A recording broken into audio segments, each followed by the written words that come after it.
Hello, everyone. It's been a while, hasn't it? For those of you that can remember, in about 2020, I started a YouTube channel and, had some fun with it, tried to make some good content. Ultimately, as soon as lockdown began to clear up, I began to focus on work as well as other projects. But at that time, as many of you well can remember, there was a lot of political unrest.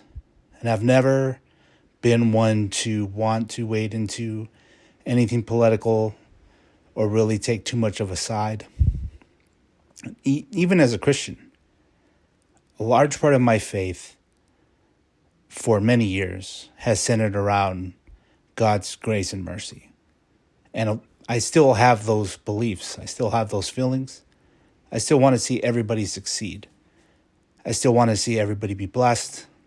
I still want to see everybody have the equal opportunity of God's grace and mercy. And I don't want to be the person sitting in judgment. I don't want to pretend that I have all the answers.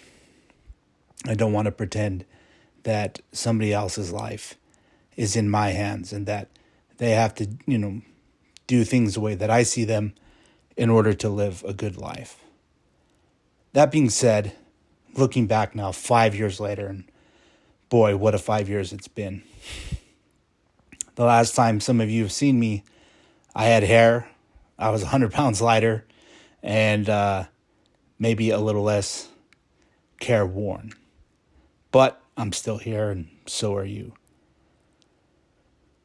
Looking back, maybe, especially with the shift now in the world, in the country, in pop culture, in society, maybe it's time to have a little bit more common sense.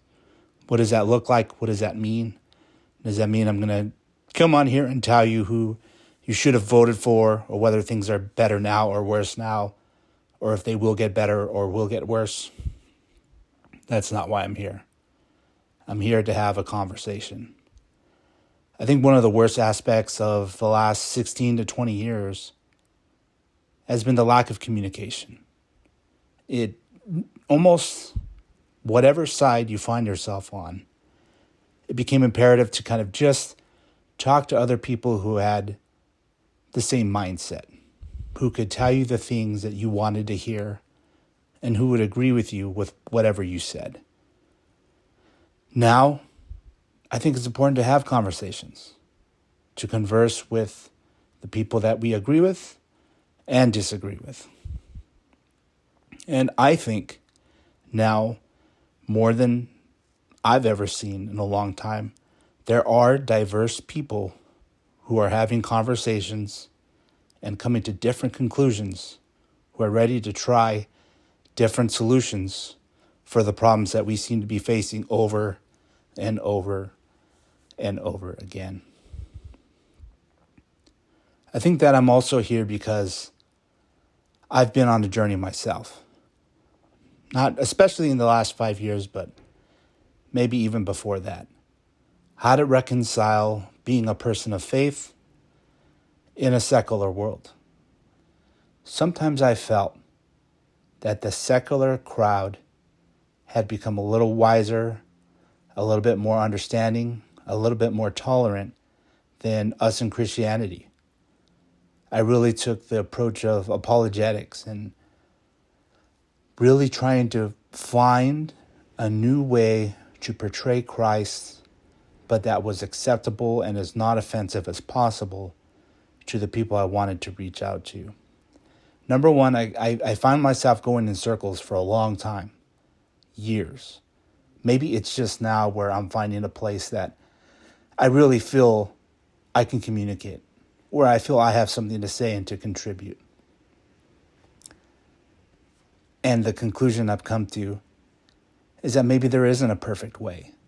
Maybe the right way to share the gospel and the light and truth of Christ is the way that it's in the Bible. Stop trying to reinvent the wheel. Stop trying to be what I think I needed to be, trying to find some ingenious way to share the gospel without sharing the gospel and just share the gospel.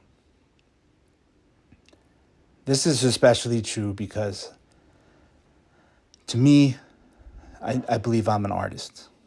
Now, if you know me, I'm by no means an artist I haven't been able to really create the things that I felt I needed to, but because that self-censorship didn't just come in through the way that I tried to share the gospel. It came in through the way I tried to articulate myself, the way I tried to live my life. I found myself thinking more about how secular people felt about the things I said and the things I did more than maybe how Christ would feel about them and how I felt about them. So this is my turning around. This is my testimony. All the faith that I put in secular society, in science, even in politics, I have been, up until this point, a very left-leaning person. And I'm not alone. There are many of us in Christianity, especially if you look at the broad scope across denominations. We have a lot to wrestle with.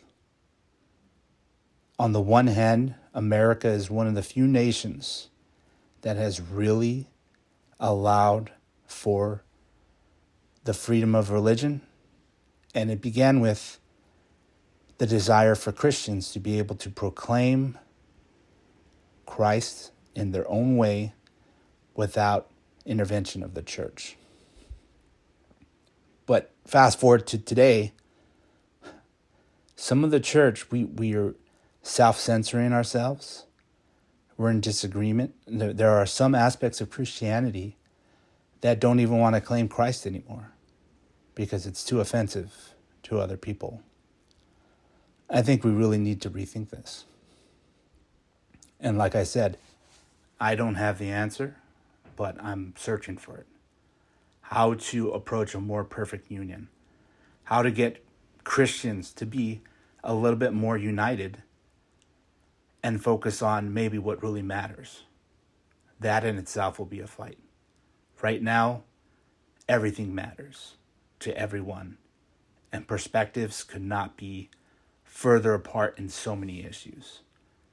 So I want to slowly, little by little, and with conversations with people of like-minded faith and those that don't have like-minded faith, and begin to try to find the edges, find the definitions, find the shape of faith, of love, of truth, of what it means to be Christian, maybe even what it means to be American. I think that this pursuit could last me the rest of my life and longer. And I don't know what progress I can make. I just know I need to take this step towards this journey. For those of you that'll join me on this journey, I'm very grateful. I think that just the ability to converse with you all and arrive at new conclusions and be able to share my heart or give other people the opportunity to share their heart is the biggest blessing. If you've ever seen any of the videos I put out before while on YouTube, if you could guess that I wasn't really sure what I wanted to say, you'd be 100% correct. And for all the reasons that I've highlighted already. I remember there was a time where I went to school for filmmaking and I got responses, I got reaction. But the professors would ask me, well, what are you trying to say? And I almost wanted the videos to speak for themselves because I knew if I overtly said anything faith-based, that they would kind of just shut me out. And it wasn't just a rejection that I was afraid of. It was that I wasn't thinking of some ingenious way to infuse the gospel into the videos I was making, but without anybody knowing it. This never worked, and I don't know if it ever will. In some ways, I regret even taking that approach, I wish I would have realized the things I would have known sooner. But I needed to see what we've seen in the last couple of years. Is that so much of society that was built on love and tolerance and being the bigger person and taking the higher road, a lot of that has proved to be an illusion.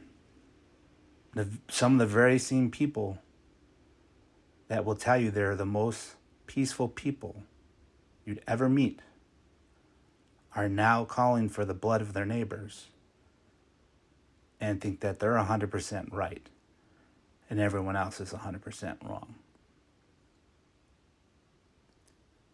It's been a hard lesson. I've seen things now in our society, in America alone, I never thought I would see.